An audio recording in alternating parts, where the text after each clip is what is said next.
Buenas tardes a todos este martes 2 de agosto y mientras se conectan, algunas recomendaciones para que esta jornada sea y tenga una buena experiencia. Desde ya conectarse por el navegador Chrome, que cierren sus pestañas ya sean de páginas de software, de programas, de aplicaciones para que así la conexión no tenga interrupciones. Y respecto al audio, ajusta el volumen de tu equipo para así poder escuchar mejor. Y si estás desde el celular, activa el altavoz o unos buenos audífonos para que tengas un buen sonido. Desde ya, si tienes algún problema, no dudes en dejarnos el inconveniente en el chat de esta transmisión y con gusto te vamos a ayudar a que lo podamos solucionar, ¿sí? Y ahora sí, sin más preámbulos, espero que estén todos muy bien, sean bienvenidos, buenas tardes a todos y junto con saludarles seré la moderadora de este webinar súper importante y con hartas dudas e inquietudes. Yo sé que hay mucho interés en esto, me incluyo. Y esto, bueno, ya saben, corresponde al programa de emprendimiento, al programa de emprendimiento e innovación Mercado E 2022 Santo Tomás. Y me presento, mi nombre es Catherine Contreras, como ya les decía, y en nombre de la Dirección de Experiencia de Estudiantes y Egresados, la Dirección de Nacional de Asuntos Estudiantiles y la Facultad de Economía y Negocios Santo Tomás, les damos la bienvenida a este encuentro, cómo formalizar tu negocio desde la perspectiva legal y tributaria. Se darán a conocer los tipos de sociedades, formas de constitución y trámites tributarios que se deben realizar ante el SEI, Servicio de Impuestos Internos, para formalizar tu negocio. Responderemos tus dudas y todo lo que debes saber acerca de este importante momento, importante, necesario y justo momento. Antes de comenzar, recordarles que durante estos días, hasta el jueves 6 de agosto, hasta las 23:59 se estará recibiendo la primera entrega del programa, que todos los inscritos tienen la posibilidad de realizar, ya saben, todos los inscritos. Y si no lo han hecho aún, inscríbanse.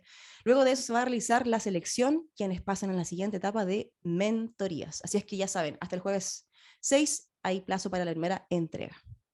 Sin más preámbulos, damos la bienvenida a Ignacio López, quien es abogado tributario en la Dirección de Grandes Contribuyentes de Servicios y Puestos Internos, máster en Derecho Tributario. Desde ya les digo que le saquen el jugo porque, sabe mucho y explica con pera y manzana. Real. Ya lo veo por ahí y lo hemos tenido antes, así que lo que les digo es cierto, yo lo constato empíricamente. Ignacio, ¿cómo estás? Muchas gracias, muy bien. No, tremenda presentación. Voy a tratar de estar a la altura de esa presentación. Me pones en aprietos, pero voy No, a... te hemos tenido antes y de verdad que dejas muy claras algunas cosas. Yo he aprendido mucho. Así es que a la gente que está anotando ahí, papel y lápiz, por favor. Perfecto, voy a tratar de compartir la presentación.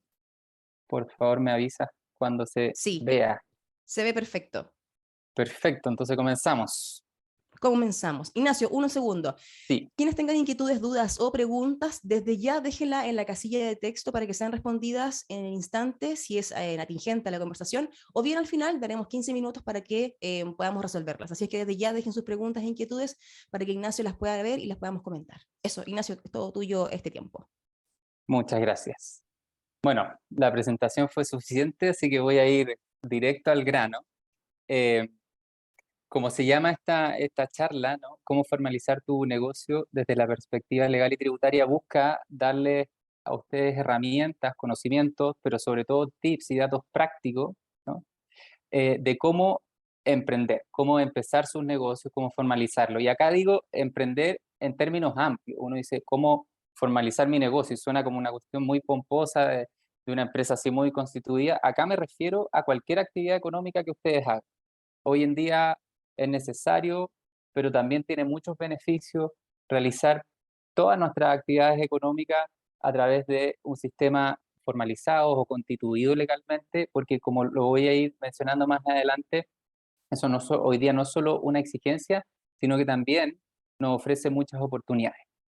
Como decía en la presentación, yo soy abogado tributario, trabajo en el Servicio de Impuestos Internos y voy a tratar de ser lo más práctico posible, responder sus dudas y si en el camino pudieran quedar, no duden en escribirlas ahí y las podemos ir revisando al final.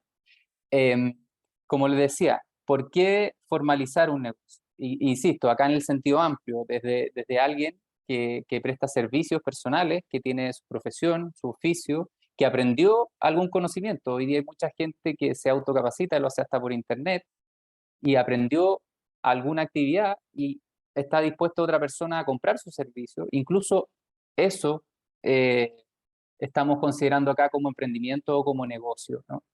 Cualquier actividad en general que sea susceptible de generar ingresos, ¿sí? Eh, la importancia de formalizar el negocio, en primer punto, es regulatorio, en el sentido que la ley nos dice, usted va a desarrollar alguna actividad económica, bueno, tiene que cumplir ciertos pasos, ¿ya? Esa es la parte aburrida del tema, ¿no? Un poco por obligación, ¿ya? Pero a mí me interesa también transmitirles a ustedes que hay un montón de buenas razones y motivos y beneficios para ustedes o para cualquier persona, ¿no?, que vaya a comenzar un negocio, de hacerlo formalmente y cumpliendo estas regulaciones. Primero, hoy día el mercado está cada vez más interconectado, ¿ya? No solo estoy pensando acá que el Servicio de Impuestos Internos va a estar detrás ahí viendo si cumplen o no cumplen para aplicar una sanción, sino que el mercado hoy día, las empresas, la tecnología, todo hace que esté muy interconectado. Por lo tanto, si alguien funciona al margen, ¿no?, de la normativa, del negocio formalizado, va a quedarse totalmente apartado un porcentaje muy relevante del mercado. Las empresas, hoy día incluso desde pequeñas empresas, pero desde luego las medianas y las grandes, muy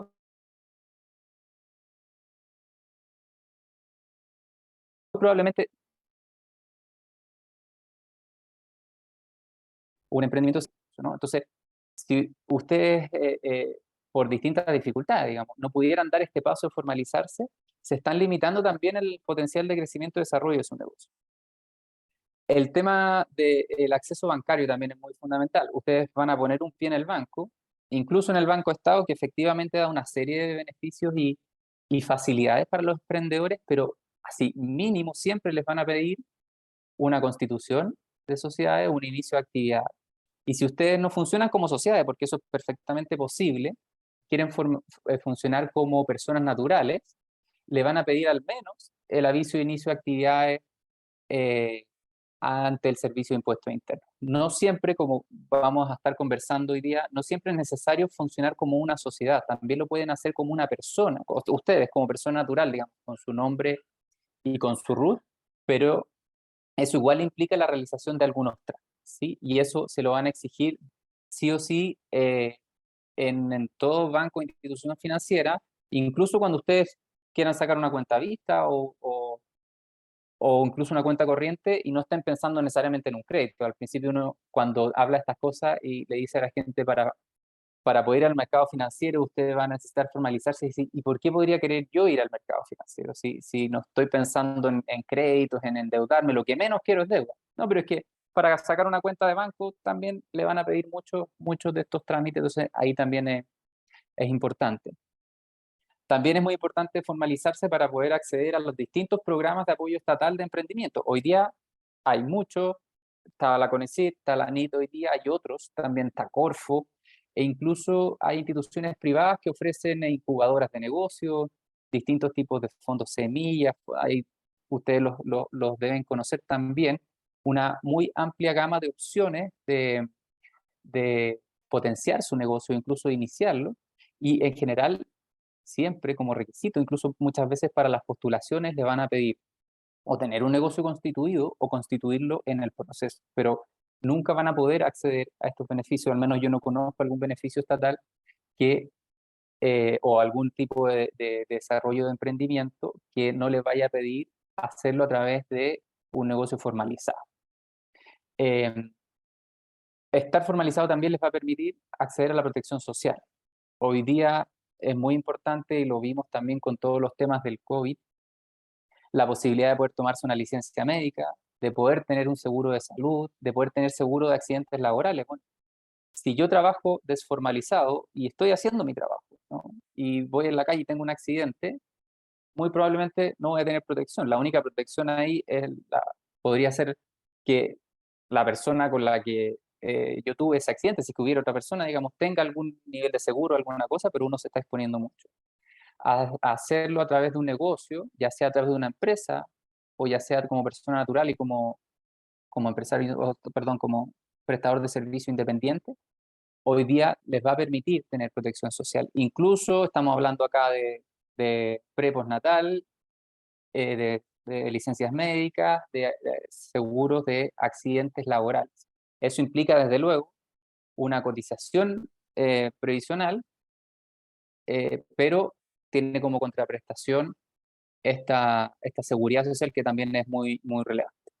Y en términos generales, si uno pretende hacer un emprendimiento pensando en el mediano o largo plazo, que ojalá esto funcione, crezca, siempre ese crecimiento le va a permitir, perdón, la formalización le va a permitir poder ir consolidando ese crecimiento. Hay también razones tributarias y legales muy importantes. Si yo tengo un negocio y necesito eh, hacer ventas, esa empresa me va a pedir que yo emita, como les decía, facturas o boletas de honorario, ¿no? Y esa emisión de esos documentos va a implicar un reconocimiento de ingresos y de utilidades, ¿sí? Y por eso voy a tener que pagar impuestos, ¿ya? Y si yo no estoy formalizado, si yo no estoy ordenado, no voy a poder hacer eso de la manera más óptima posible y de la manera más eficiente.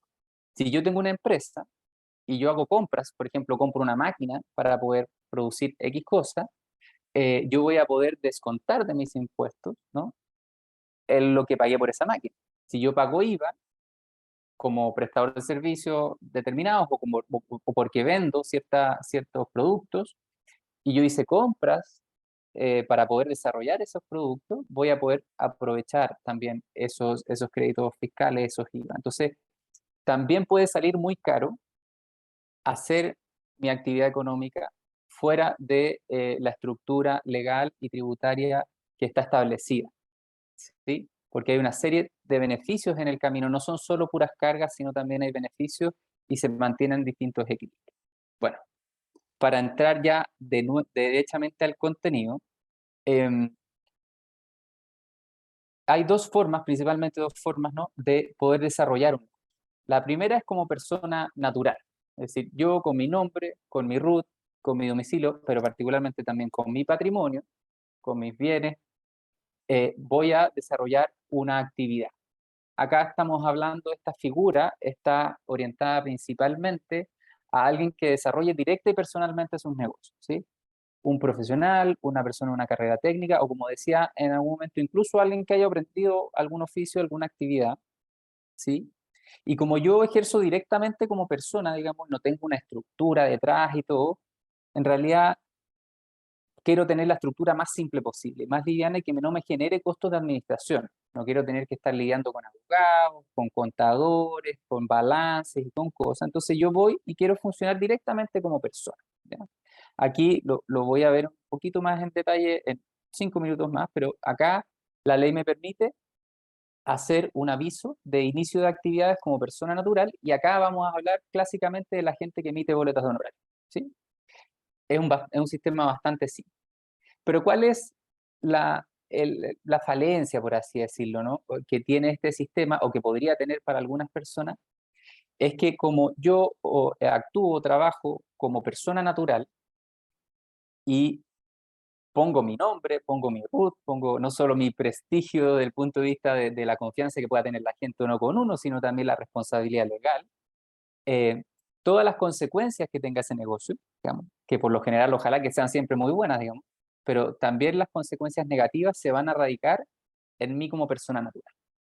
Si a mí me va mal en el negocio, porque puede pasar, porque vino una pandemia, por ejemplo, y yo tenía, qué sé yo, una discoteca, un restaurante, y tuve que cerrar, digamos, y tenía un crédito que pagar, y no lo pude pagar, bueno, eventualmente el banco va a querer cobrar ese crédito y va a querer demandar. Si yo funciono como persona natural, me va a demandar a mí como persona natural. Entonces, no solo va a poder perseguir, como decimos, no solo va a poder perseguir los bienes que yo tenía destinados a este negocio, sino que también va a poder ir sobre mis bienes personales. Si yo tengo una propiedad, si yo tengo un auto, cualquier otro bien que yo tenga, no solo los del negocio, ¿ya? La otra forma de funcionar es realizarlo a través de una persona jurídica. Hay distintos tipos, los voy a mencionar también más adelante, y este está orientado a negocios donde uno ya puede advertir hay un cierto riesgo en la realización del negocio. ¿Y por qué acá ponemos el énfasis en el riesgo? Porque esta forma de funcionar como una persona jurídica tiene la gran característica, y esto Si hay una sola cosa que tuvieran que recordar de hoy día, es esta, digamos. Ustedes deberían siempre aspirar a que en el desarrollo de sus negocios ustedes funcionen con una responsabilidad limitada. ¿Qué quiere decir eso? Que el éxito del negocio funciona separado del éxito de la persona natural y al revés también, ¿no? Los perjuicios que pudiera generarse en ese negocio, las pérdidas, no van a repercutir en la persona natural. Hay una separación de patrimonio, hay una separación de responsabilidades y yo, como gestor de ese negocio, ¿no? Me blindo del éxito, o perdón, de la suerte de ese negocio, ¿sí?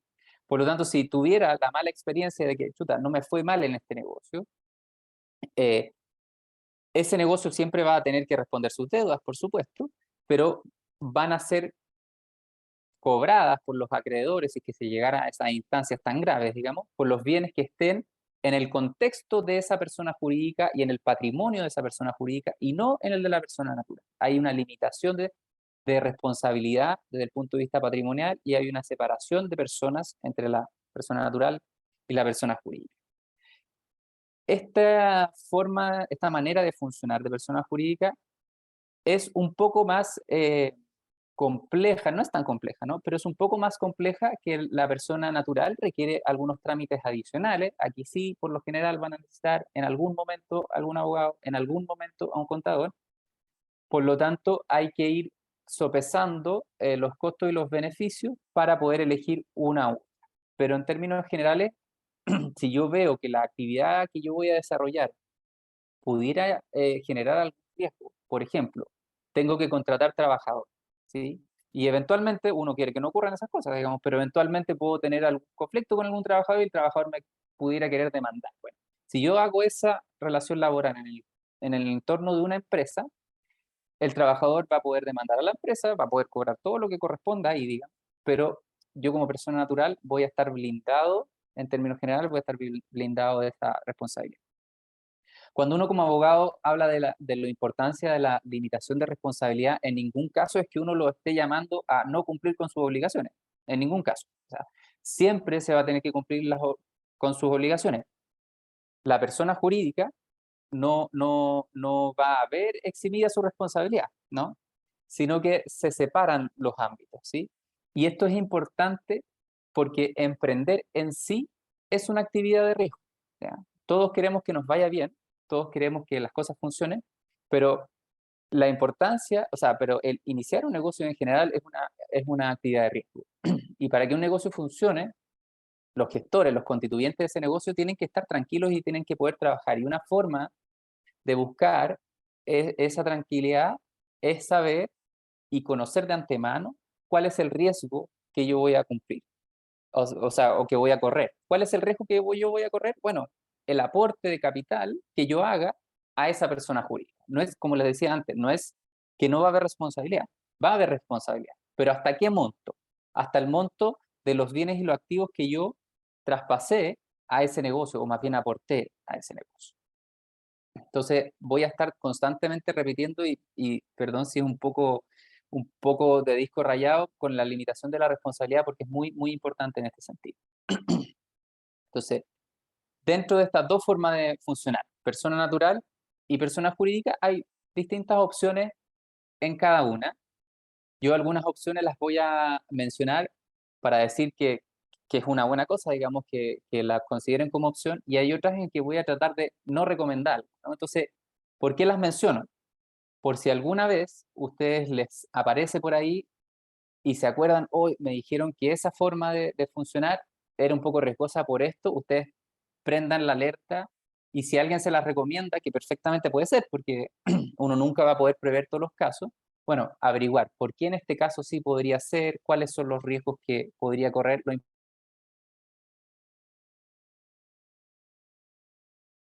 importante es la acción. Natural, la forma más tradicional o la que más comúnmente uno va a encontrar es la persona que emite boletas de honorarios, ¿ya? Eso legalmente se denomina como un contribuyente persona natural sujeto a la segunda categoría de tributación, ¿ya? Son palabras extrañas, pero que utilizamos los tributaristas, pero en general pensemos en quien emite boleta de honorarios. este es un sistema, como le decía, bastante simple. El trámite de inicio de actividades de la persona natural se hace por internet, en la página del Servicio de Impuestos Internos. Es prácticamente inmediato si uno llena los formularios, no se pide gran información y principalmente las únicas obligaciones son emitir las boletas de honorario oportunamente, obviamente, cuando se vayan generando esos servicios y esas rentas, y pagar un impuesto que se llama de impuesto de retención, que ahora va a algo así como el 12%, que eso va a ir en beneficio de ustedes mismos como emisores de esa boleta hacia su... Son distintas, no voy a entrar en este detalle porque es técnico, es bien complejo, pero no quiero confundir en ese sentido, pero hay una parte de esa retención que va a sus fondos de pensiones, y si alguien no había tenido nunca fondos de pensiones, bueno, en la medida que empieza a hacer boletas los va a empezar a tener. Va también a tener protección social, lo que les comentaba antes, a tener cobertura en seguros de accidentes laborales, va a ir a complementar en parte la cotización que ustedes tienen de salud. Si ustedes tienen ISAPRE o tienen FONASA, una parte de ese monto se va a ir a pagar eso.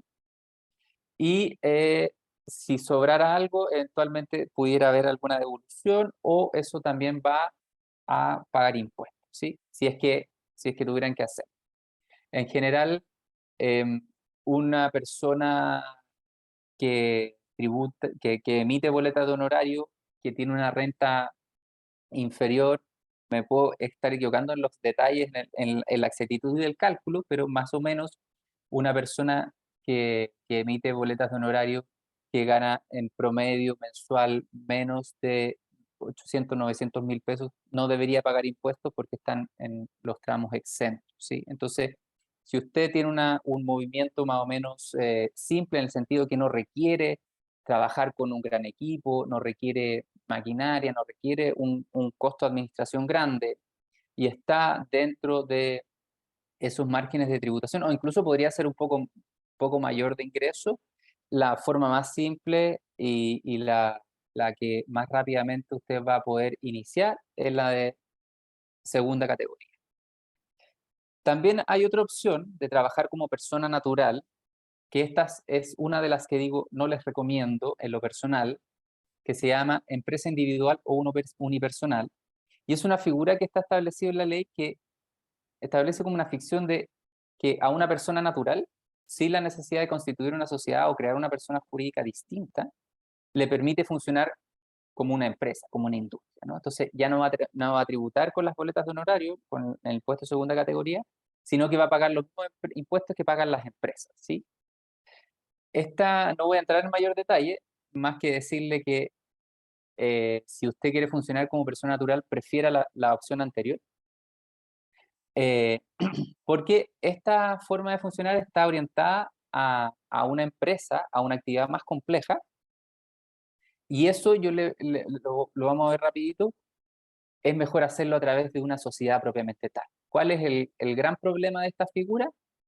Que no tiene limitación de responsabilidad. Lo que yo les dije recién, que iba a repetir como loro, busque la limitación de responsabilidad si funcionan, si quieren montar una empresa, quieren funcionar como empresa. Bueno, esta es una figura un poco extraña, es una figura más bien antigua, que permitía funcionar como empresa, pero no tenía responsabilidad limitada.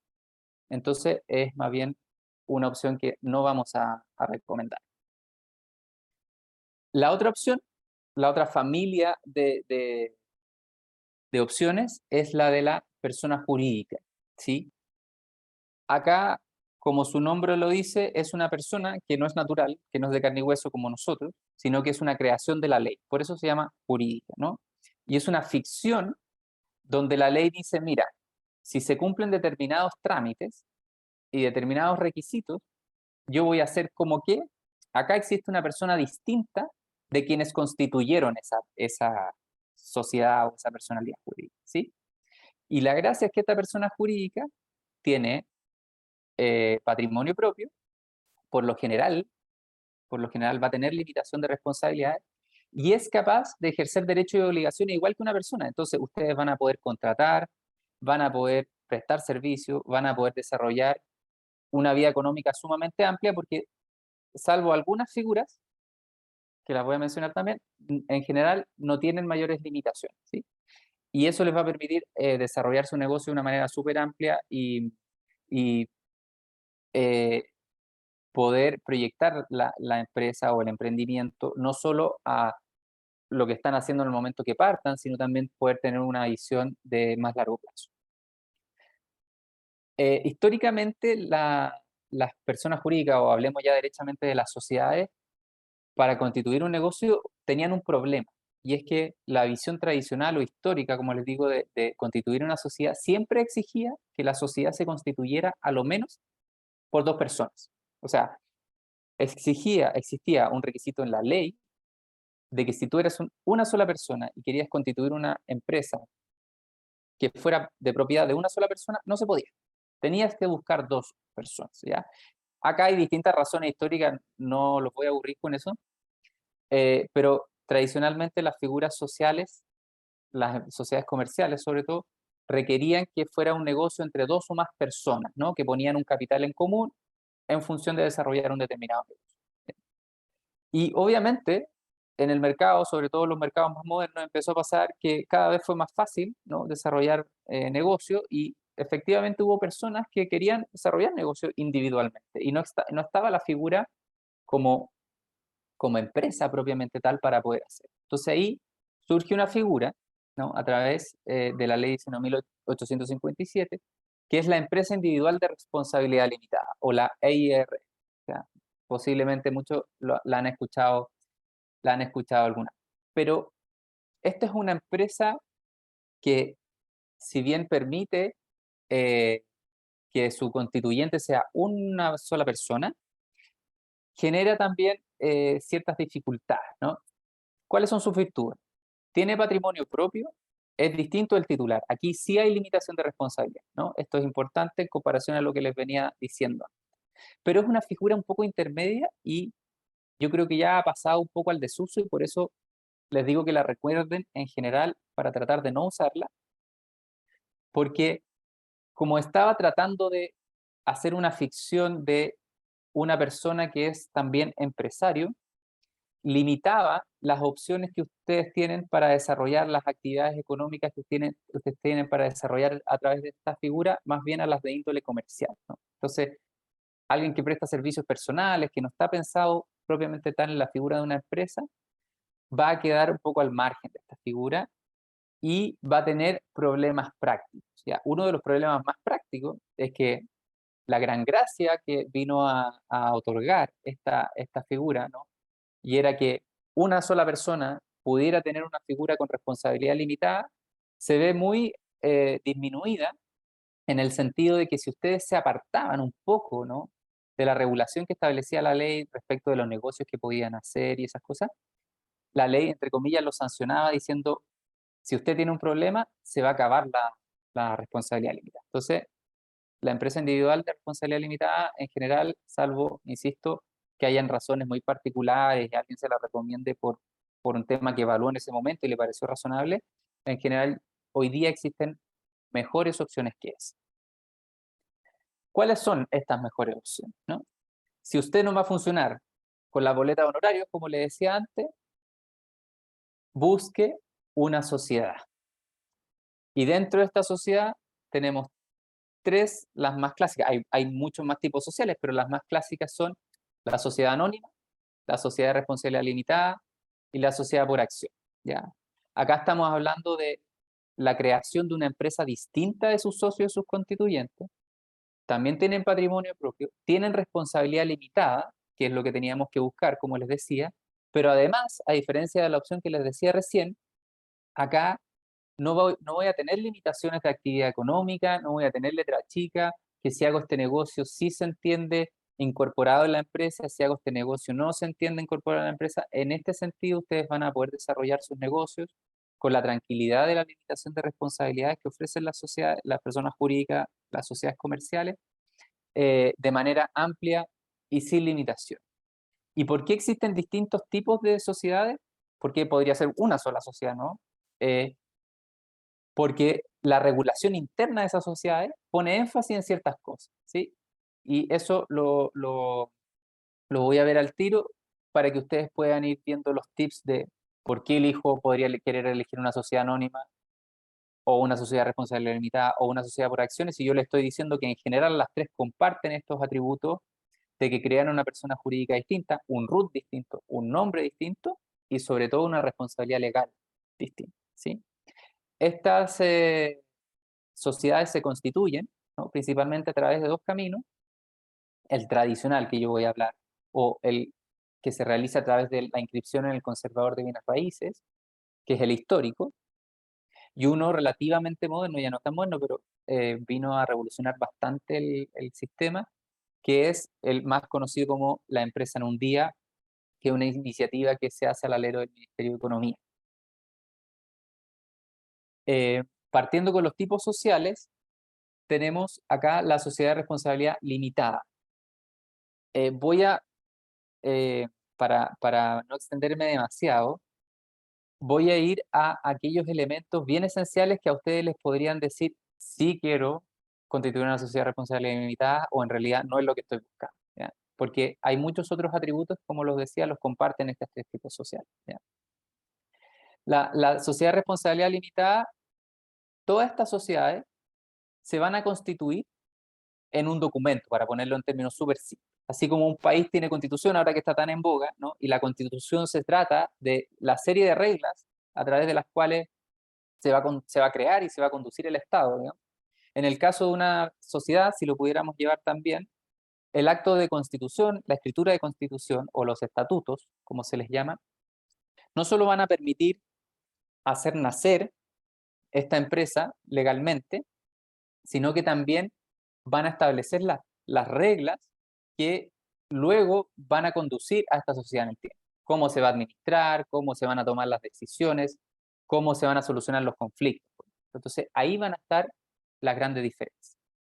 Las reglas que regulan, valga la redundancia, a la sociedad de responsabilidad limitada, lo que buscan es darle importancia a la persona de sus socios, ¿ya? Esta es una figura un poco romántica, no sé si quiere, desde el punto de vista de la sociedad, porque cuando yo quiero una sociedad de responsabilidad limitada, cuando no me es indiferente la persona con la que yo me asocio.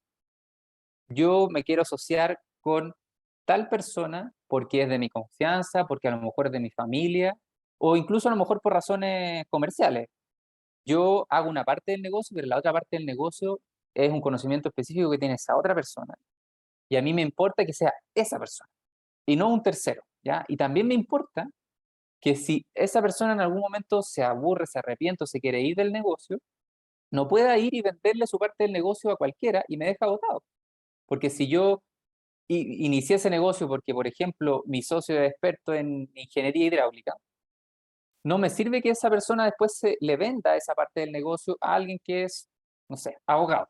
No me sirve porque el abogado no sabe de ingeniería hidráulica y cómo voy a solucionar esa parte del negocio. Entonces, todas las reglas que constituyen esta sociedad están orientadas a poner la importancia en las personas de los socios. Y esto tiene una característica súper potente, que ustedes tienen que estar claros de si la quieren o no la quieren.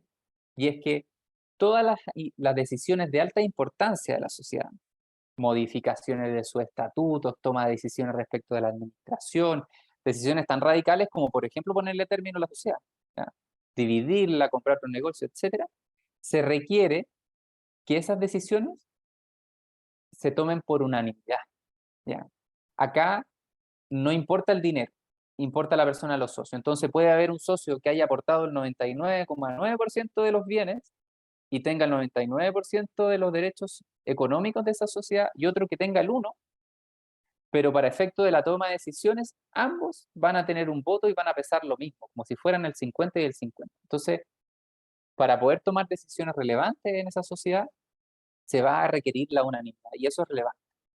Porque, por ejemplo, en el caso que yo decía, tengo miedo de que este socio estratégico, este ingeniero con el que yo me asocié, se vaya. Bueno, si hacemos una sociedad de responsabilidad limitada, él no se va a poder ir sin mi consentimiento, porque para poder salir de la sociedad legalmente, va a necesitar que yo firme, ¿ya? Eso juega a favor y en contra dependiendo cuál es la posición que cada uno quiera utilizar en la sociedad, y esos son los temas que tienen obviamente que ir sopesando. ¿Cuál es la otra característica que tiene esta sociedad? Que está orientada a ser sociedades que no tengan muchos socios. La ley, de hecho, establece que si una sociedad de responsabilidad limitada llegara a tener más de 50 socios, tiene que dejar de ser sociedad de responsabilidad limitada y pasar a ser a sociedad anónima. Entonces, la estructura, el diseño de este tipo de sociedades está pensado en que los mismos socios sean quienes la administren, por lo tanto, el sistema de administración es bastante simple y no les va a generar mayores costos de administración, ¿sí? Más allá, obviamente, siempre que hablemos de una sociedad como esta, van a requerir servicios mínimos como tener un contador y cuando se quieran hacer cambios relevantes que impliquen modificaciones sociales, para ese trámite se va a tener también que contratar a un abogado seguramente, pero para la administración, para el día a día, es una figura bastante simple y por ese lado también se utiliza, ¿no? No genera grandes costos de administración.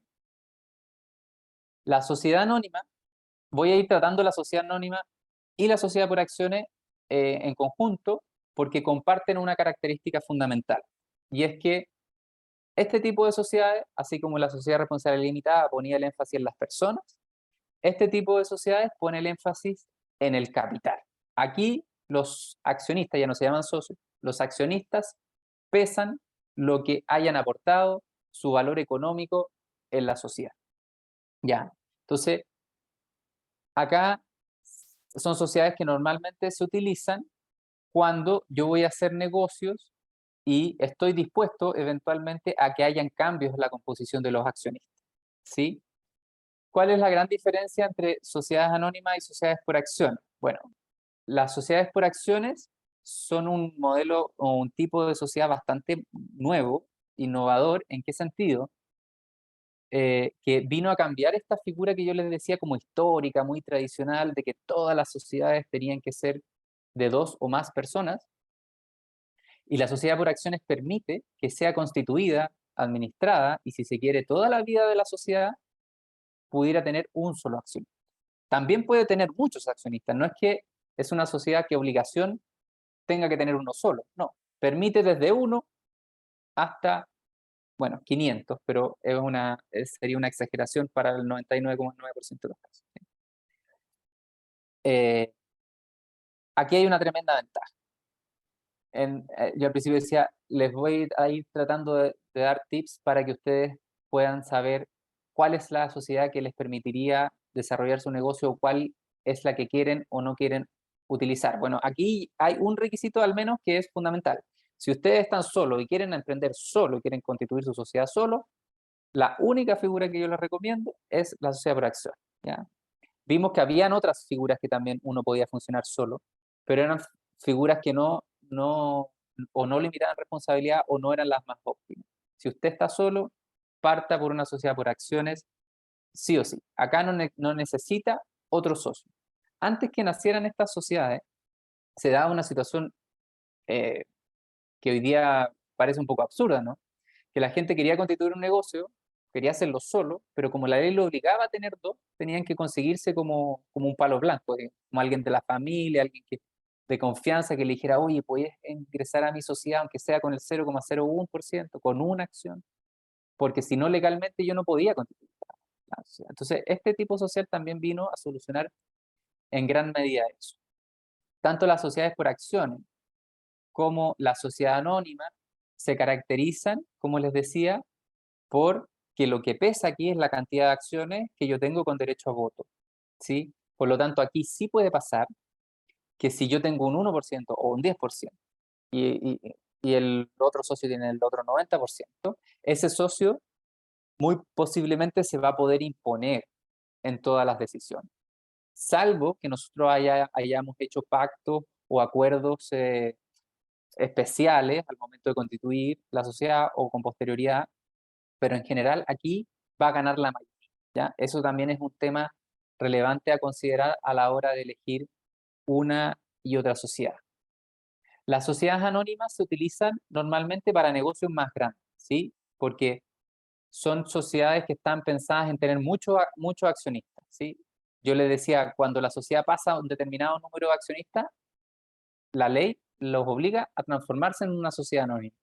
Y la razón de eso es que las normas que regulan la sociedad anónima están pensadas para tener mucha gente, ¿sí? Entonces, es la estructura legal idónea para hacerlo. Como están pensadas para administrar mucha gente, tienen costos de administración que son más altos. Acá las decisiones, la administración la ejerce un directorio, o sea, de partida en una sociedad anónima voy a tener que tener 3 personas, que es el mínimo para poder constituir un directorio. O sea, si yo le decía recién que hay gente que le costaba conseguir 2 personas para constituir una sociedad, bueno, 3 es más difícil todavía. Pero además las decisiones, como es un órgano colegiado, se toman en una junta de accionistas, casi como un congreso de la sociedad, donde cada decisión relevante, normalmente las que implican modificar legalmente a la sociedad, van a tener que eh, tomarse a través de estas juntas, y eso implica convocar a una junta, hacer un procedimiento legal que está establecido, ¿no? De publicaciones, de constituirse en una sala legalmente constituida, etcétera, y genera costos de administración un poco más altos. Por lo general, estas sociedades anónimas están pensadas en sociedades más grandes, no necesariamente mega empresas, pero sí sociedades más grandes que tienen incorporado dentro de sus costos de administración este tipo de situación. ¿Ya? Las sociedades por acciones, a diferencia de eso, si bien es una sociedad que pone, como les decía, la importancia en el capital, tienen la gracia que además de poder ser constituidas y administradas por un solo accionista, son súper flexibles. Y yo ya no tengo que tener la forma de administración que la ley exige perentoriamente, yo puedo tener otra.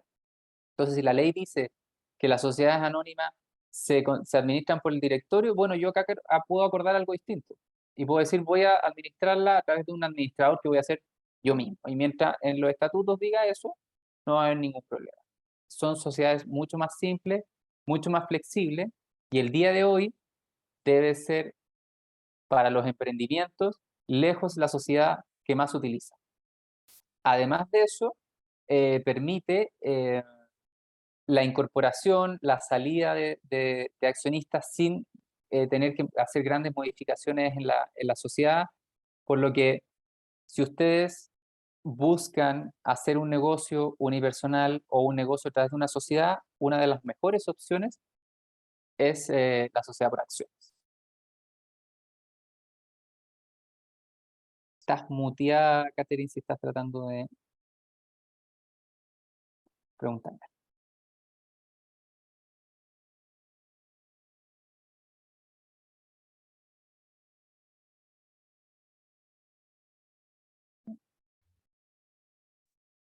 Ignacio.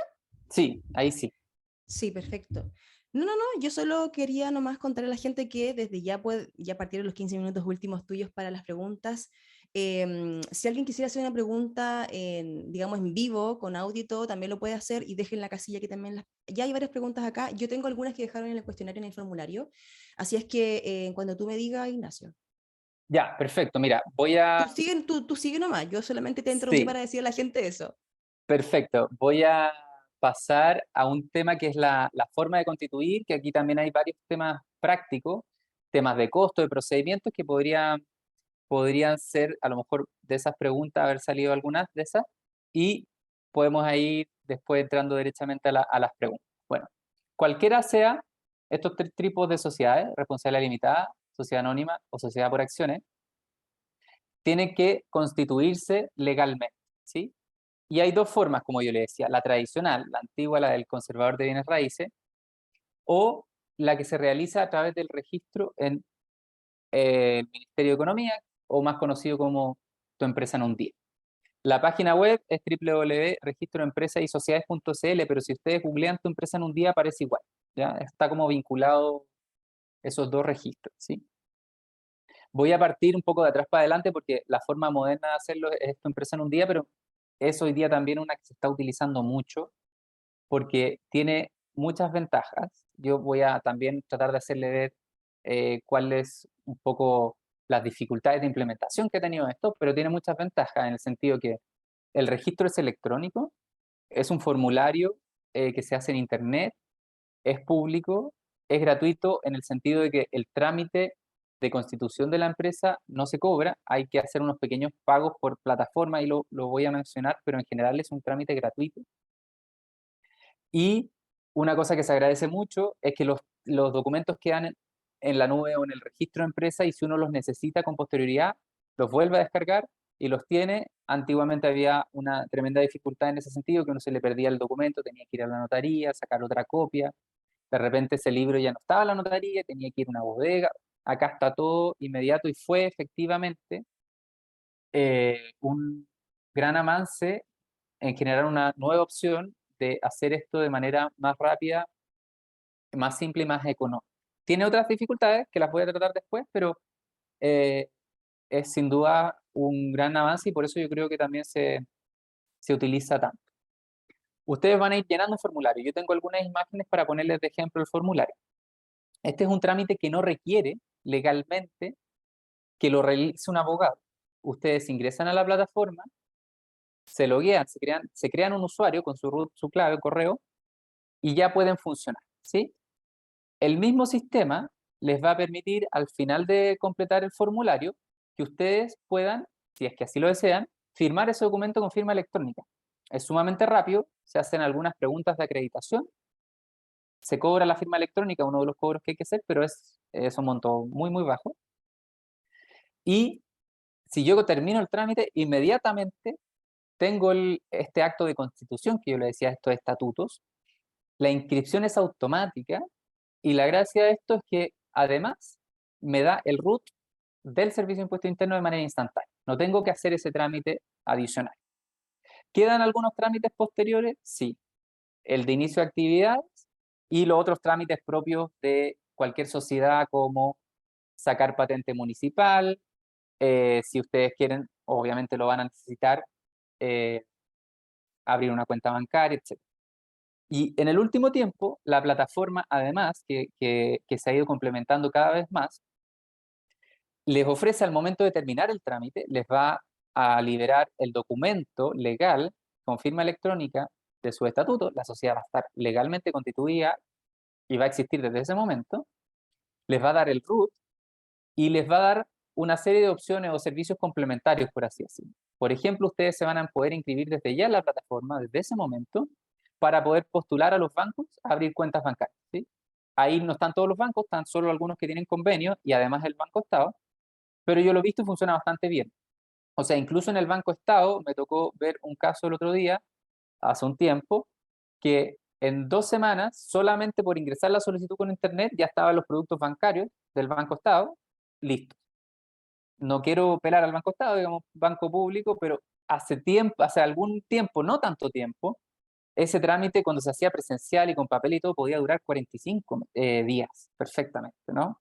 Y además se pedía una serie de documentación. Entonces, la plataforma no solo les va a permitir hoy día a constituir con mucha más agilidad y menores costos, sino también está pensado que ustedes puedan empezar a funcionar lo antes posible y también les facilita esos trámites.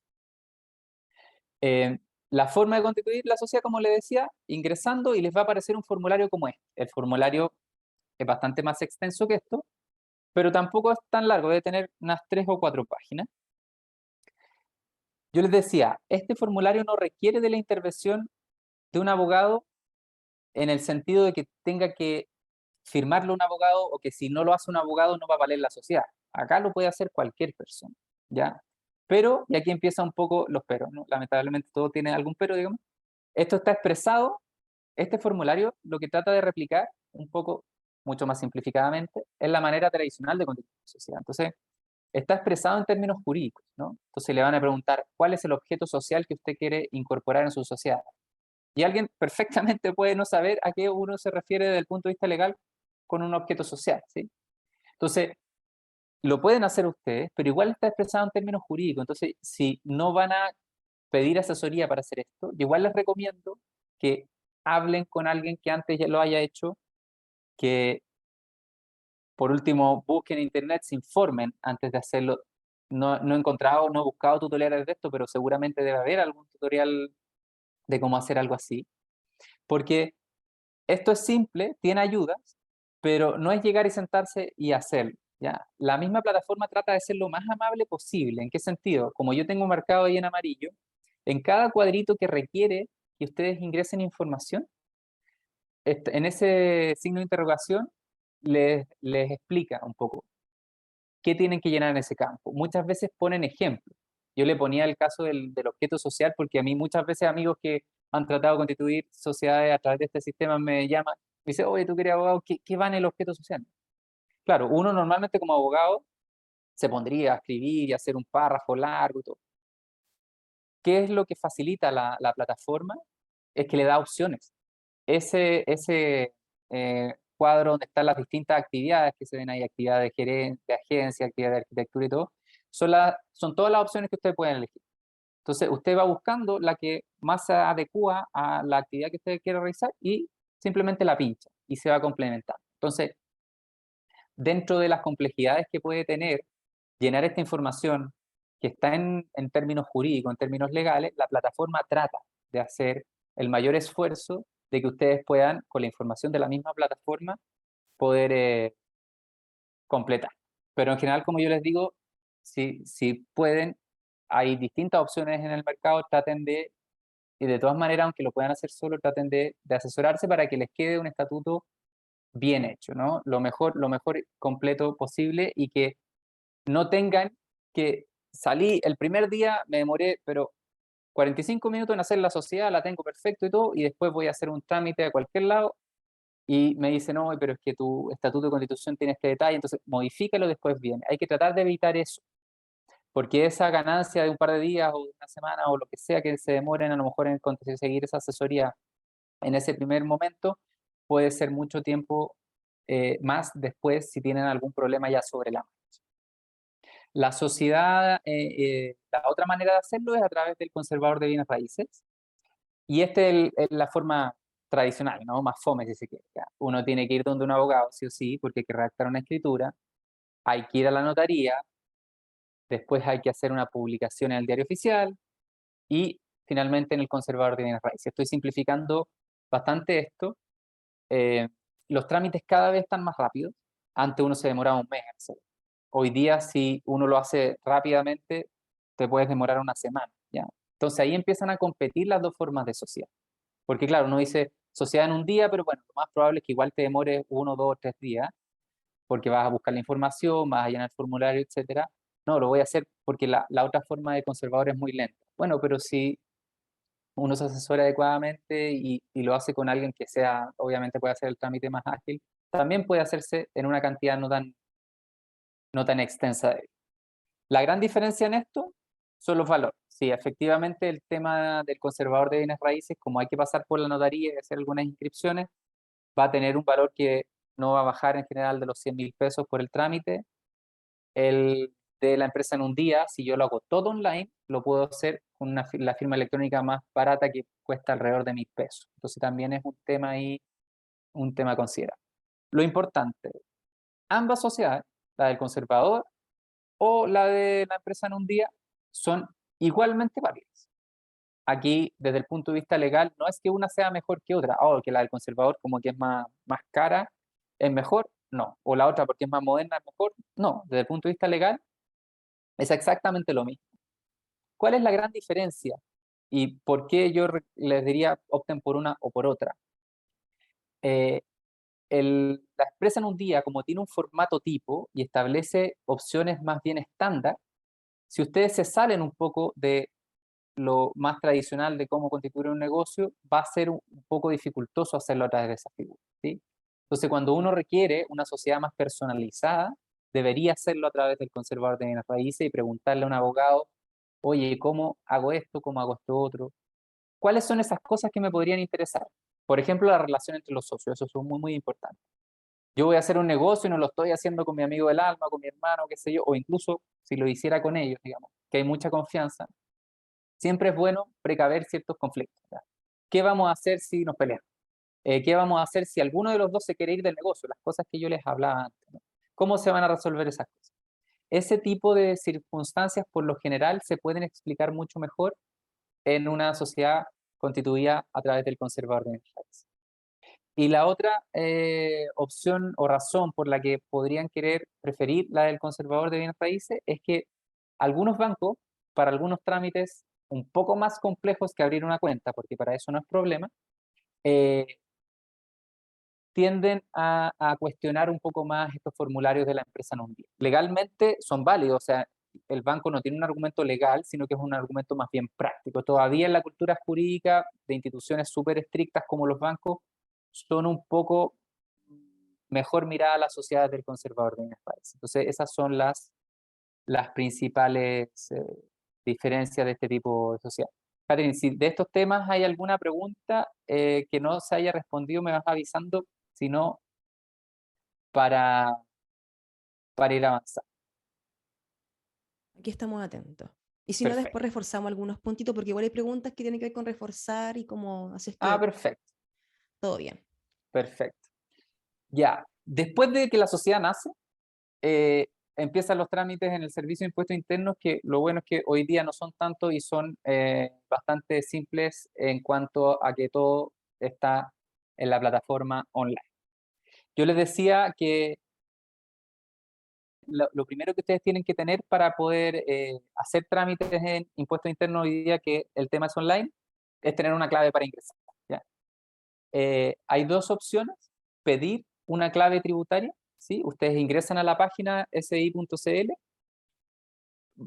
como se marca ahí en rojo, hay una sección que dice Mi SII y les va a permitir, les va a pedir que se autentiquen, ¿ya? Ahí ustedes pueden pedir una clave tributaria, como está marcado acá al lado, y una opción de servicios online, clave tributaria, y ustedes ahí la pueden pedir.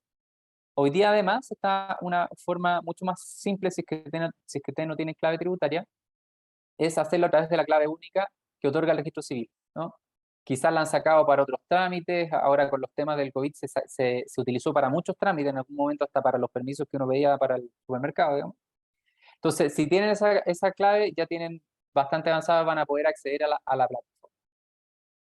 Si no tienen la clave única, la solicitan en el registro civil. En realidad es más fácil poner clave única en Google y les va a aparecer los pasos. Acá tengo un poco el paso a paso, pero básicamente uno se inscribe por internet, llena algunos datos que no son tantos y se hace una conexión por videoconferencia con un funcionario de registro civil para autenticar la identidad, y ahí se otorga la clave. También, bueno, no sé en la actualidad, pero antiguamente uno también podía ir a sacarla presencial al registro civil y en ese momento se otorgaba en el mismo. ¿Por qué es importante tener acceso al servicio de impuestos internos? Porque yo les decía, al principio, ¿cuál es el elemento que nos va a obligar a nosotros a partir regularizándonos y constituyéndonos? Bueno, un hecho súper concreto, y es que yo empiece a desarrollar actividades que sean susceptibles de generar impuestos. ¿Y cuándo soy susceptible de generar impuestos? Cuando voy teniendo ingresos, ¿ya? Entonces, cualquiera sea la forma de constituirse, como persona natural o persona jurídica, yo tengo que tener RUT y tengo que dar aviso de inicio de actividad.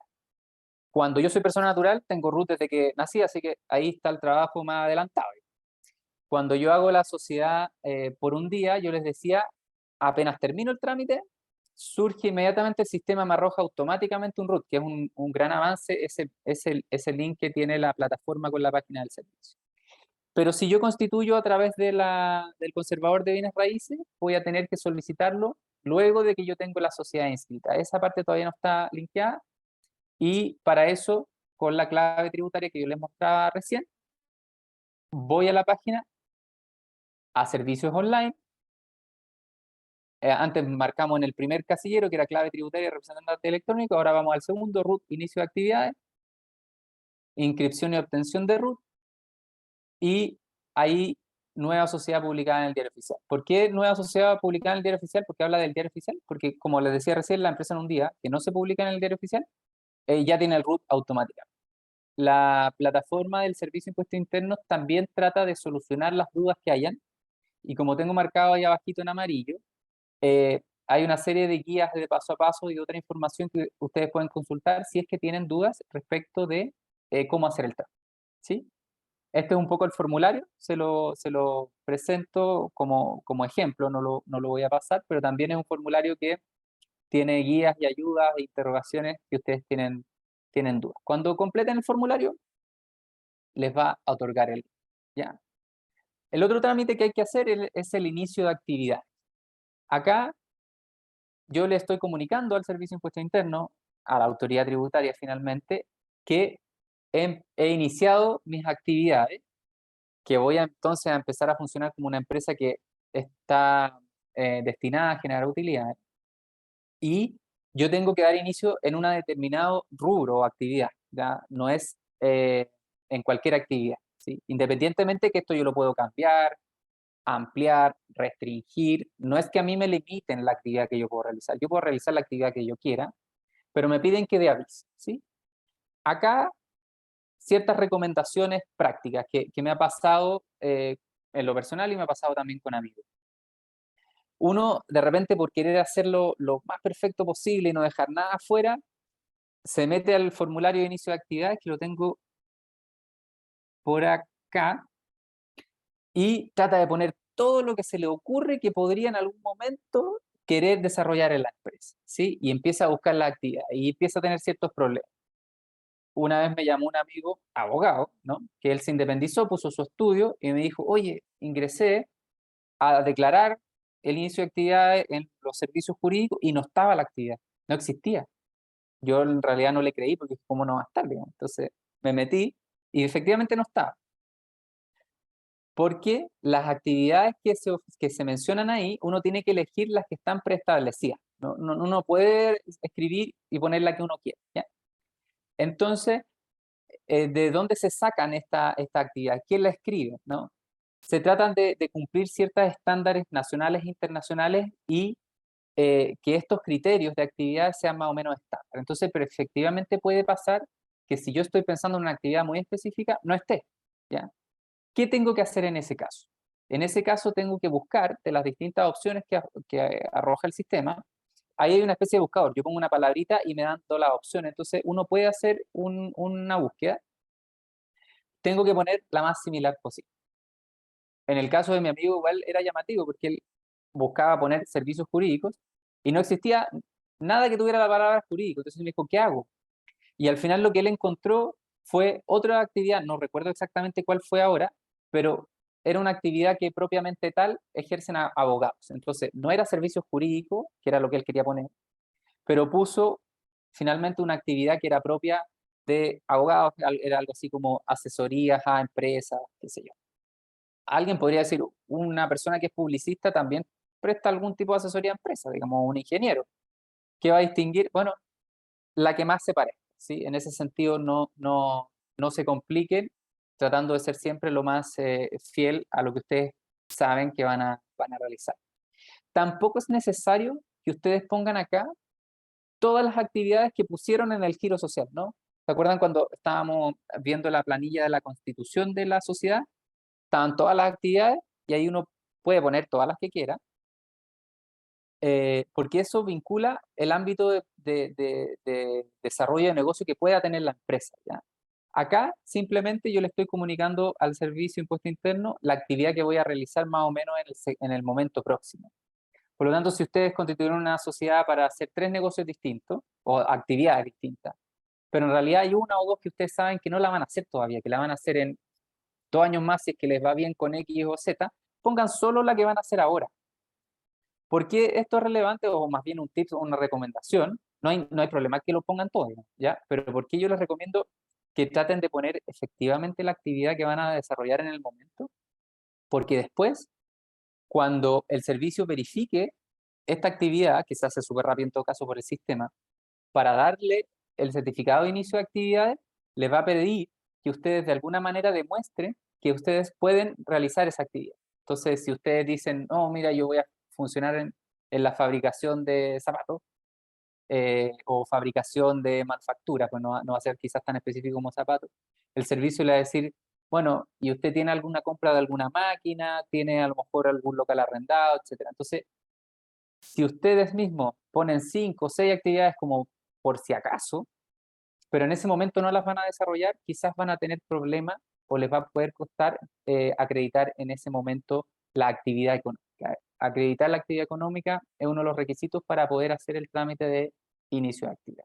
Y el otro que podría repercutir esto con esto ya voy terminando para pasar a las preguntas, estoy un poco pasado en el tiempo, me doy cuenta, es que eh, después van a tener que hacer el trámite de la patente comercial o industrial, según el giro que ustedes tengan, en la municipalidad, ¿ya? Y si ustedes ponen, por ejemplo, fabricación de maquinaria industrial, no sé qué, la municipalidad, cuando vea eso en su solicitud de patente, le va a decir, si usted tiene un giro, por ejemplo, industrial, le voy a pedir informes de salud de los trabajadores, les voy a pedir eh, cuidados ambientales, les voy a pedir una serie de requisitos porque para dar una patente industrial, por ejemplo, hay mucha más regulación que para poder ejercer una actividad comercial o de servicios como, no qué sé yo, un abogado. ¿Qué impacto genera un abogado en su trabajo del día a día?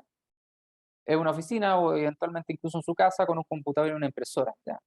Pero si yo fabrico maquinaria industrial, voy a tener que tener trabajadores que van a operar máquinas de riesgo y esas máquinas de riesgo eventualmente pueden generar accidentes laborales y todos esos elementos que están implícitos en la actividad que yo declaré, la municipalidad va a decir, oiga, le voy a pedir todos estos papeles para poder darle la patente. Entonces, también uno se puede un poco hacer trampa uno mismo y dificultarse uno mismo las cosas por querer hacerlo mejor. Si la mayoría de las veces que yo pongo los ejemplos de mis amigos que me llaman, digamos, porque de repente incluso siendo abogados les salen estas dudas, eh, me dicen, oye, pero si traté de ponerle todo y me salió peor.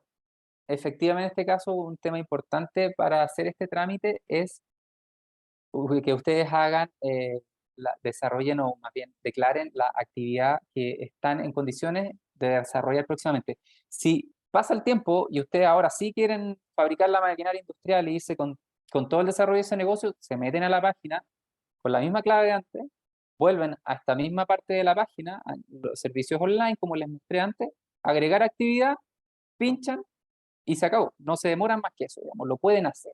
Y después pueden pedir la ampliación de los permisos, etc. Esto no es como que lo que puse en una vez quedó ahí para siempre. Yo puedo agregar, quitar, ampliar, etcétera, las actividades económicas. Y por último, con esto sí que termino, otro de los trámites relevantes, porque aquí yo estoy pensando un poco tratar de entregarle las herramientas a ustedes desde pensar en qué sociedad quiero o de qué manera funcionar hasta estar emitiendo, haciendo su primera venta, ¿no? Entonces, cuando sean empresa, eh, hoy día el 100% de la documentación tributaria es electrónica. Las boletas, las facturas, las notas de crédito, si soy persona, si soy empresa, ¿ya? Entonces, para poder emitir una factura, yo tengo que enrolarme en el sistema de facturación electrónica que está en el Servicio de Impuesto Interno. En la página del Servicio de Impuesto Interno, en los servicios, hay una cápita de factura electrónica y les va a permitir inscribirse en dos sistemas, ¿no? El sistema de facturación gratuito, que es una plataforma que ofrece el mismo servicio de impuesto interno, y un sistema de facturación propio de mercado. En general ocupan el gratuito, obviamente, lo ocupa el 99% de los contribuyentes. El sistema de facturación de mercado son grandes empresas, no sé, me invento, Falabella, hace, no tengo idea, tiene un número al azar, pero 30.000 facturas al día. Y lo hace a través de un computador centralizado, ahí no interviene ni un ser humano, no hay nada, el sistema de facturación gratuito del servicio que uno tiene que hacer las facturas de a una, obviamente, no es operativo para ellos. Entonces ellos compran un sistema que se ofrece en el mercado, que está certificado obviamente con el servicio, y utilizan ese servicio. Pero no es su obligación comprar ni pagar ningún sistema. El servicio ofrece un sistema de facturación gratuito. Y lo único es que se exige para poder utilizarlo es contar con un certificado digital, ¿ya?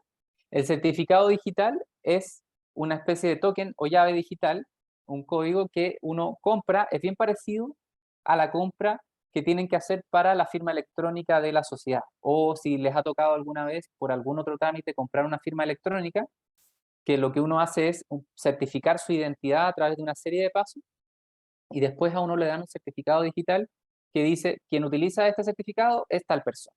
Eso es lo que necesita.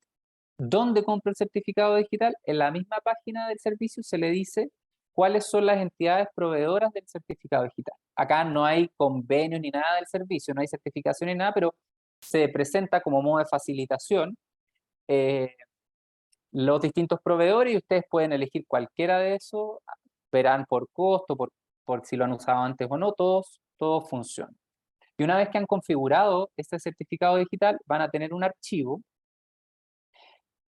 y el sistema, en la misma página, a continuación de la factura digital, el mismo sistema les va a permitir subirlo a una nube que tiene el servicio. Entonces, ustedes toman ese archivo, van al sistema de facturación gratuito que les mostraba recién que ofrece el servicio, y ahí donde está marcado en rojo que dice centralizado, pueden cargar ese certificado digital y generan un PIN o una clave, que va a ser distinta de la clave de acceso. Entonces, después cuando ustedes quieran facturar, ingresan a la página del servicio, van a servicios online, ponen acá factura electrónica, llenan la factura como cualquier factura y le ponen firmar y les va a pedir esa clave que ustedes generaron a través del certificado digital. Y es tan simple como eso, van a poder emitir los documentos, van a poder anularlos, modificarlos. La misma plataforma les ofrece las facilidades y las guías para hacerlo si es que en algún momento se equivocaron con algo. Y finalmente, cuando uno empieza a generar documentos tributarios que generan la carga, por ejemplo, de pagar IVA o declarar PPM, el PPM es un anticipo del impuesto a la renta. ¿Ya? Los principales impuestos son a la renta por mis ingresos y el IVA, al valor agregado, que es por el valor que yo genero en cada una de las rentas. ¿Sí? Ambos impuestos se tienen que declarar mensualmente. Entonces, ya sea yo emita facturas afectas a impuestos, o incluso si no soy empresa y soy una persona natural y emito facturas, boletas, que se las emito a otras personas naturales, también debería meterme todos los meses a hacer una declaración mensual respecto de los impuestos que yo devengué el mes anterior. Entonces, uno ingresa a servicios online, ahí está la remarcada impuestos mensuales, declaración mensual, declarar IVA, dice declarar IVA, pero tiene otros impuestos también. El impuesto a la renta se declara ahí mismo, una pura declaración. ¿Ya? El mes, siempre el mes es el anterior al que uno está. Por ejemplo, ahora que estamos en agosto, se declara julio. ¿Ya? En todo caso, la plataforma ahí tiene el mismo recordatorio. Mira, lo estaba diciendo y está escrito abajo. Y tiene las ayudas. Le ofrece un formulario en pantalla. En general, el formulario viene prellenado por el servicio. Ustedes van a tener que revisar si es que no tienen contador, o lo podría hacer esto obviamente un contador. La mayoría de las veces lo va a hacer un contador. Pero ustedes revisan si la información está correcta. Si está correcta, la envían. Y si no, la pueden modificar. Y una vez al año, en abril, tienen que hacer lo mismo con la declaración de renta. Y eso, espero no haber estado muy apurado al final. Si quedó alguna duda o si algo no quedó tan claro, me retan al tiro, me dicen que lo repase. No, súper bien, súper bien. Algunas de las preguntas que están en el chat, Ignacio, fueron respondidas en tu charla. Así es que Ya, voy a hacerle hincapié a las que no, y de ahí va a perfecto, salir, digamos, un poco más la conversación. Pero mira, desde súper. ya en el formulario la gente preguntó, y ya que hablamos del aspecto tributario, alguien pregunta, ¿por qué es importante el aspecto tributario? Y de alguna manera, esto es mío, ¿en qué nos beneficia, si es que hay un beneficio, digamos? Ah, perfecto, sí, eso es muy importante. Qué bueno que lo preguntan porque, imagínate, el abogado tributario se va de la charla sin decir. Eh, Hay dos formas de determinar la renta. Ustedes van a cobrar por sus servicios lo que sus servicios correspondan, la gente les va a pagar eso, y ustedes van a tener que declarar esas rentas a través de su documentación tributaria. Yo le dije, persona natural, boleta de honorario, empresa va a ser, por lo general, una factura afecta a IVA. Podría ser también exenta a IVA, pero por lo general va a ser afecta a IVA. ¿Ya? A final de año se van a tomar todos esos ingresos y el servicio va a calcular cuánto ustedes tienen que pagar de impuestos. ¿Ya? Yo les decía que hay ciertos tramos que de ahí hacia abajo no se paga impuesto. Por lo tanto, es súper importante saber calcular más o menos cuáles son los ingresos que yo tengo o espero tener para poder elegir una opción u otra, ¿ya? Acá hay dos opciones, la renta efectiva perdón, siempre renta efectiva, la contabilidad completa, perdón, o la contabilidad simplificada, ¿ya? ¿Qué significa esto? La contabilidad completa significa que para el cálculo de mis impuestos, el fisco me va a sumar y me va a restar desde el primer hasta el último peso. Yo cuando pago impuestos siempre voy a pagar impuestos sobre mis utilidades, no sobre el 100% de mis ingresos. Entonces, si yo recibo 100, pero en ese trabajo me gasté 50 porque tuve que comprar materiales, me moví, etcétera, yo voy a pagar impuestos solo por esos 50 que gané, ¿ya? Entonces, ¿cómo determino y calculo esa utilidad? En la contabilidad completa, como decía, me van a contar todos los impuestos, todos los pesos que yo me gané y todos los impuestos que yo pagué. Entonces, normalmente la contabilidad completa está pensada para contribuyentes que tienen un movimiento mayor, que yo les decía, el umbral aquí está, uno diría, sobre los 15 millones de pesos, ya sí, más o menos sobre los 15 millones de pesos al año. Uno ya tendría que sentarse con un contador y preguntarle, oye, ¿me conviene más ir por un lado o por el otro? Porque si yo tengo muchos gastos en mi negocio, en el día a día, y yo no hago esta contabilidad completa, no voy a poder descontar mis gastos, ¿ya? Entonces, si yo no hago este trámite de tener contabilidad completa, si aparezco generando ingresos al año por 30 millones de pesos, pero no tengo cómo demostrar que tuve todos estos gastos por a lo mejor 20 millones de pesos, voy a aparecer ganando mucho más dinero del que realmente gané. Entonces, es muy importante formalizarse también por eso, porque yo quiero pagar impuestos, pero quiero pagar impuestos por mi utilidad efectiva. Entonces, si yo no tengo contabilidad completa, no lo voy a poder demostrar. Está también la contabilidad simplificada. Yo le decía, las boletas de honorario, la gracia que tienen es que yo puedo funcionar de una manera simple, sin grandes costos. La mayoría de la gente aprende a hacer esto y ni siquiera cuando tienen boleta de honorario, la mayoría de la gente no contrata contadores, hacen sus declaraciones con los tutoriales que decía de la página del servicio, etcétera. Pero ahí el servicio hace una presunción de cuántos gastos yo tuve. Entonces, como yo no tengo contabilidad completa, porque la idea es que no tenga esa carga de tener un contador todos los meses, el servicio me dice, cuando yo le cobre los impuestos a fin de año, yo voy a agarrar todas sus boletas y le voy a restar un 30%. Y esa diferencia va a ser la base sobre la que usted va a tributar, ¿ya? Entonces, por eso yo hablaba de los 10 o 15 millones aproximadamente, porque aproximadamente hasta 600.000 pesos mensuales no se paga impuesto. Y además, el sistema de las boletas les permite hacer una deducción del 30%. Entonces, si yo hago el cálculo, entre 10 o 15 millones de pesos estoy aproximadamente dentro del tramo en que no voy a pagar impuestos, voy a pagar muy poquito.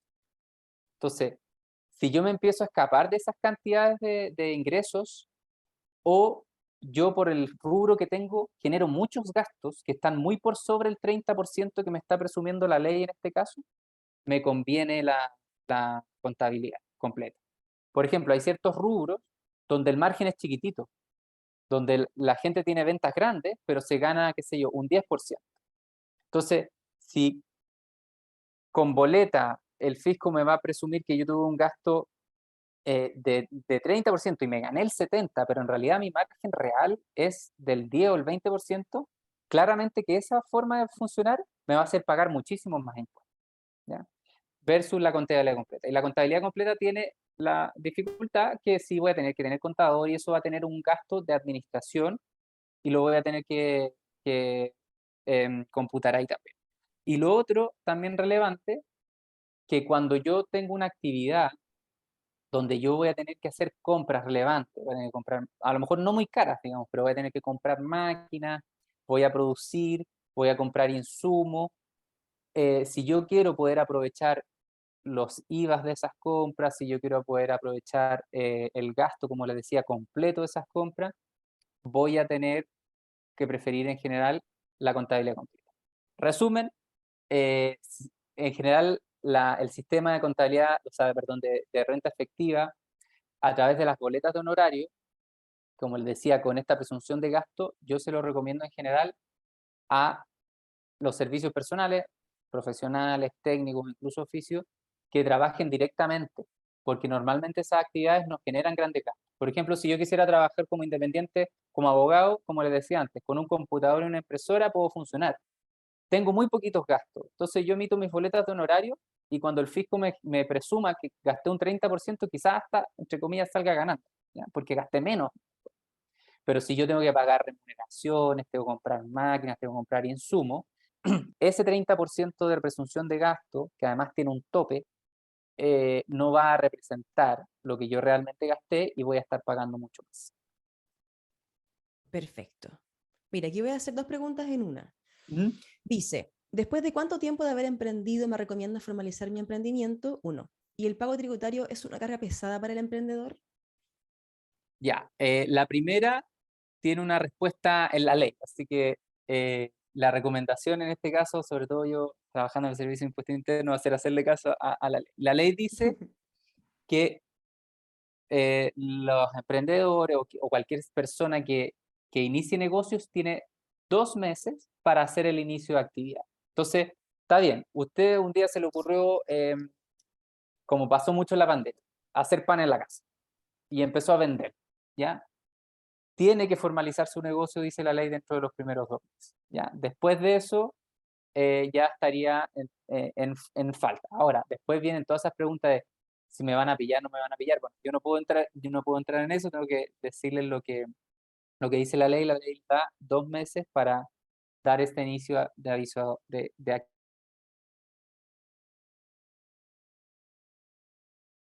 actividad. Mm, Eh, no, no, mira, la ley actualmente tiene un sistema de tributación que se llama el régimen ProPyme, que está separado de la forma que tributan las grandes empresas. Ese sistema tiene hoy día un montón de beneficios que no existían antes, ¿ya? Esto se hizo en la última reforma tributaria que salió poco antes de que terminara el gobierno anterior. Y establece una serie de beneficios. Entonces, los primeros años, por lo general, las empresas, los emprendimientos, incluso que se constituyen con toda la contabilidad completa, con todo eso que yo les contaba, van a pagar poquitos impuestos. El impuesto que más les podría pegar y que más les duele a los emprendedores en general es el IVA, porque ese yo lo voy a tener que empezar a pagar mes a mes en la medida que gane dinero. Si tengo más compras, más inversión que venta, no voy a pagar, como yo les decía, por esa generación de valor que yo voy haciendo todos los meses.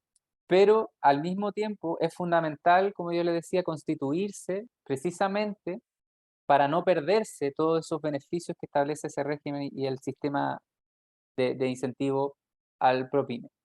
Y el otro impuesto que se paga es el impuesto a la renta, que como yo les decía, se paga una cantidad chiquitita todos los meses, pero al principio es si es que no me falla la memoria, es de 1%. Entonces, si yo generé 10 millones de pesos de ingresos, voy a pagar una cantidad chiquitita, voy a pagar 100.000 pesos y en algunos casos incluso ese porcentaje puede ir bajando.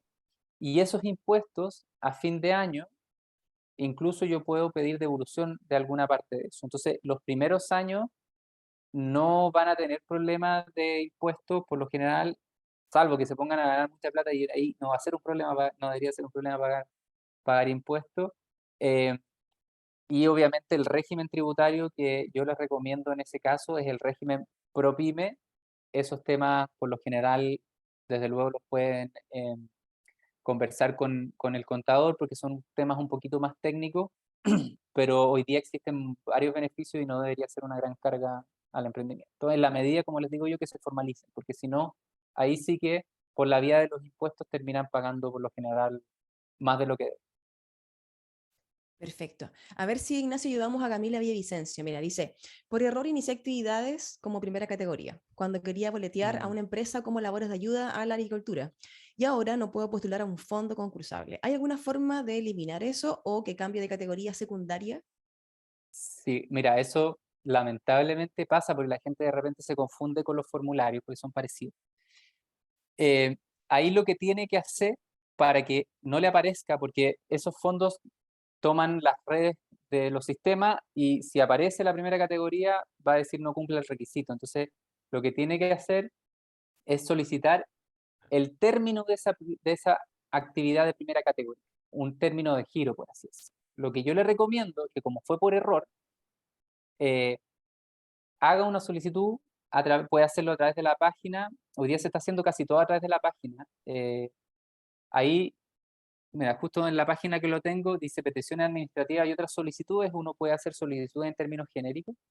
Si tiene dudas de cómo hacerlo en la práctica, vaya a alguna oficina del Servicio de Impuesto Interno, pregunte, pero lo más probable es que en esa oficina lo orienten para hacerlo por la página. Ya están las dos opciones de hacerlo.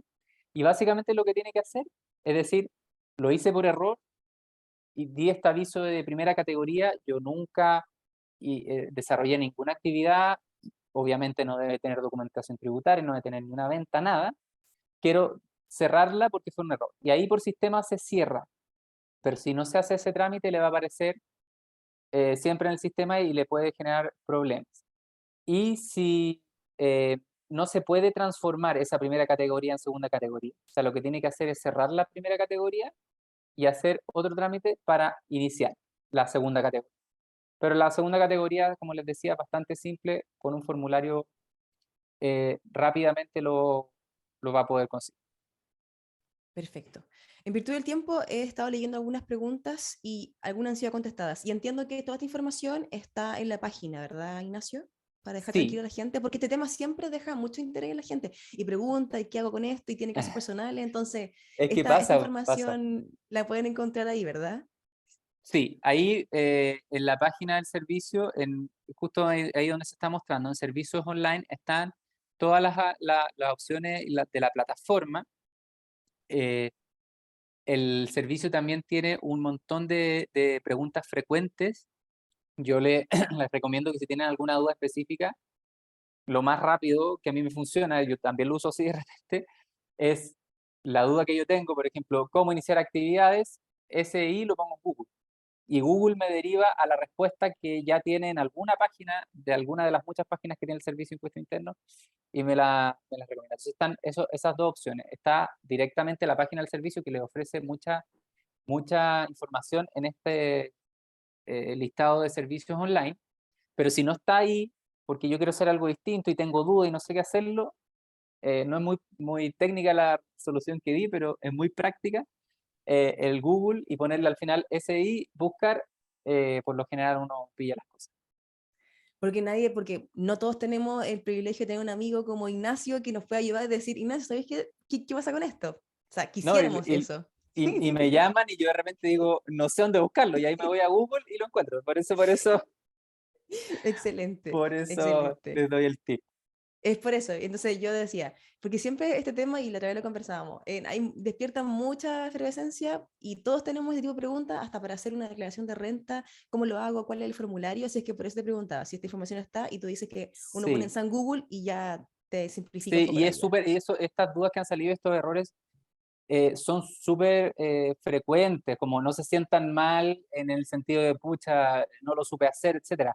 Esa pregunta que me hicieron de la primera categoría por error, no voy a decir nombre, pero le pasó a una colega mía del servicio. A ella le Perfecto. pasó, que estaba tratando de hacer el mismo trámite y también le pasó. Entonces a todos nos puede pasar y el tema es poder llegar a, como dices tú, a la solución. Y está la información en la página y si no, San Google siempre ayuda.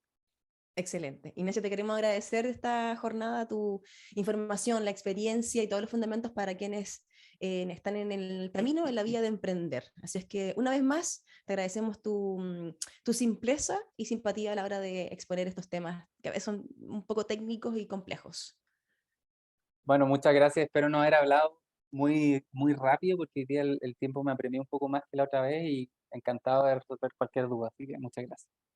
A ti muchas gracias y a todos los participantes que estuvieron en esta jornada, quienes participaron y se conectaron en este taller que despierta, como ya decíamos, bastante interés. Desde ya, en agradecerles en que hayan sido parte y contarles que estos videos van a quedar en la página, en el sitio de egresados IDAE Santo Tomás para que los puedan revisar, chequear y quienes se la perdieron lo puedan volver a ver. Así es que desde ya decirles que estos son importantísimos, estos hitos para la entrega que, corrijo, se hace el jueves 4 de agosto, este jueves, con horario máximo 23:59 de la noche. Así es que desde ya, muchas gracias, espero que estén muy bien. Al final de esta transmisión, una breve encuesta de satisfacción para que mantengamos el feedback y hagamos una comunidad Santo Tomás en activa. Espero que estén muy bien y buenas noches. Nos vemos en una próxima.